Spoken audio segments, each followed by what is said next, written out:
नमस्कार विद्यार्थियों, आप सभी का हमारे YouTube चैनल फिजिक्स गाइडलाइन में पुनः एक बार स्वागत है। आज हम इस फिजिक्स गाइडलाइन में अध्ययन करेंगे कक्षा 11वीं भौतिकी के अध्याय 2 मापन एवं मात्रा के अंतर्गत विभिन्न समीकरणों के अनुप्रयोग। विभिन्न समीकरणों के अनुप्रयोग पर आधारित एक वीडियो हम पहले ही इस हमारे YouTube चैनल फिजिक्स गाइडलाइन में अपलोड कर चुके हैं। आशा है आप उसे देखे होंगे। आज हम इसमें विभिन्न समीकरणों का एक नया अनुप्रयोग लेते हैं और वो अनुप्रयोग है विभिन्न भौतिक राशियों के मध्य संबंध स्थापित करना। विद्यार्थियों, हम आपसे इस टॉपिक पर चर्चा करें उसके पहले मैं ऐसे विद्यार्थियों से निवेदन करना चाहूँगा जो इस चैनल पर पहली बार शामिल हो रहे हैं। यदि हमारे चैनल को सब्सक्राइब नहीं किए हैं तो अवश्य सब्सक्राइब कीजिएगा, क्योंकि आपके सब्सक्राइब लाइक करने से हमें आपके लिए फिजिक्स के नए नए टॉपिक पर वीडियो बनाने की प्रेरणा मिलती है और हम आपके लिए वीडियो बनाने के लिए उत्साहित होते हैं। तो आइए हम चर्चा करते हैं विभिन्न समीकरण के अनुप्रयोग के अंतर्गत विभिन्न भौतिक राशियों के मध्य संबंध स्थापित करना।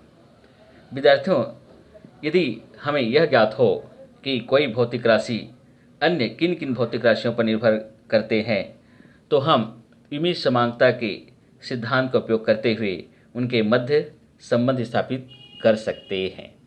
जैसे मैंने यहाँ पर एक एग्जाम्पल के आधार पर हम इसे समझने का प्रयास करेंगे।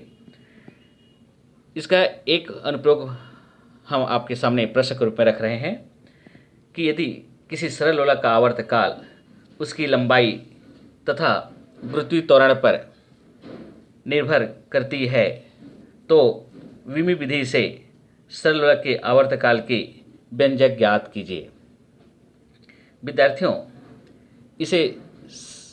इस प्रश्न को समझने के लिए हम इस सॉल्यूशन पर ध्यान देते हैं। जैसे कि मान लेते हैं कि सरल लोलक का आवर्तकाल कैपिटल टी एवं उसकी प्रभाव की लंबाई स्मॉल एल तथा गुरुत्वीय त्वरण स्मॉल जी हो, और तो हम इस समीकरण को इस प्रकार से लिख सकते हैं कि टी अनुक्रमानुपाती एल का घात ए जी का घात बी, जहाँ ए और बी लंबाई और गुरुत्वीय त्वरण की विमाएँ कहलाती है। अब इस समीकरण 1 को हम इस प्रकार से निम्नानुसार लिख सकते हैं। जैसे आप जानते हैं कि जब हम किसी भी समीकरण से अनुक्रमानुपाती या समानुपाती के चिन्ह को हटाते हैं तो हम एक नियत राशि का उपयोग करते हैं जिसका मान हर जगह समान होता है, जिसे हम नियतांक कहते हैं। तो हम यहाँ नियतांक के रूप में हम स्मॉल के का प्रयोग करते हैं और इसे हम देते हैं समीकरण नंबर 2, जिसे मैंने यहाँ पर लिखा है कि जहाँ के क्या है, विमाहीन अनुपातिक नियतांक है। अब इस समीकरण 2 को हल करने के लिए हम विमी समानता के सिद्धांत का उपयोग करते हैं और इसके लिए हम इस समीकरण 2 के बाएं पक्ष एवं दाएं पक्ष की विमाएँ ज्ञात करते हैं। जैसे कि हम इस समीकरण 2 के बाएं पक्ष टी की विमाएँ ज्ञात करें तो टी की विमाएँ को हम इस प्रकार से लिख सकते हैं बड़े कोष्ठक में कैपिटल टी, लंबाई एल की विमाएँ को हम लिख सकते हैं कैपिटल एल तथा गुरुत्वीय त्वरण जी की विमाएँ को हम लिख सकते हैं ब्रैकेट के अंदर एल टी का घात ऋण 2, और यहाँ पर के एक विमाहीन राशि है।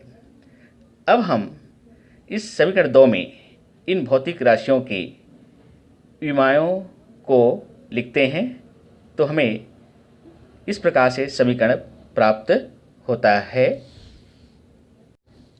बाएं पक्ष में कैपिटल टी एवं दाएं पक्ष में एल का घात ए, एल टी का घात ऋण 2, फिर पूरे ब्रैकेट के बाहर विमाएँ बी। अब हम क्या करते हैं, इस समीकरण के दाएं पक्ष में हम एल की घात ए और ये जो बी का जो घात है इसे हम गुणा करते हैं तो हमें मिलता है एल का घात बी और टी का घात ऋण 2b, बी के साथ गुणा करेंगे। तो अब हम इसके बाद क्या करते हैं, इसमें हम दाएं पक्ष में एल की विमाओं को एक साथ लिखते हैं, क्योंकि जिनके आधार समान होते हैं घातांक जोड़ते हैं, अर्थात हम इसे लिख सकते हैं एल का घात ए प्लस बी टी का घात ऋण 2b। इस समीकरण को यदि हम विमीय सूत्र के आधार पर लिखें तो हम आवर्तकाल t के विमीय सूत्र लिख सकते हैं m0 L0 t, और दाएं पक्ष में हम लिख सकते हैं m का घात 0 L का घात a प्लस b t का घात ऋण 2b। अब विमीय समांगता के सिद्धांत ये कहता है कि दोनों पक्ष की विमाएँ समान होनी चाहिए। अतः हम इस समीकरण में दोनों पक्षों में L की विमाओं की पहले तुलना करते हैं। तो इस समीकरण के दाएं पक्ष में जो है L की विमा 0 है, और यहाँ पर दाएं पक्ष में जो L की विमा है a प्लस b है। इसी प्रकार इस समीकरण के बाएं पक्ष और दाएं पक्ष में हम t की विमा की तुलना करते हैं, तो इसके बाएं पक्ष में t की विमा 1 है और दाएं पक्ष में t की विमा ऋण 2b है। यहाँ से हम b निकालते हैं तो हमें मिलता है b बराबर ऋण 1/2। अब हम इस समीकरण 3 में, इसमें समीकरण 3 देते हैं, इस समीकरण 3 में इस b के मान को रखते हैं तो हमें प्राप्त होगा a ऋण 1/2 बराबर 0, या ऋण 1/2 के हम पक्षांतर करते हैं तो a बराबर मिलता है 1/2।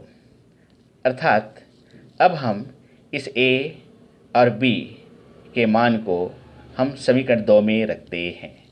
समीकरण 2 में जब रखते हैं तो इस समीकरण हमें इस रूप में प्राप्त होगा कि t बराबर k L का घात 1/2 g का घात ऋण 1/2, या इसी को हम इस प्रकार से लिख सकते हैं, क्योंकि g का घात ऋण 1/2 को हम इस प्रकार से लिख सकते हैं, क्योंकि जब उस घातांक को ऋण 1/2 है उसे हम इन्वर्स में लिखें तो इसी प्रकार से लिख सकते हैं कि t बराबर k L का घात 1/2 बटे g का घात 1/2, क्योंकि ऋण 1/2 है, नीचे आने के बाद प्लस हो जाता है।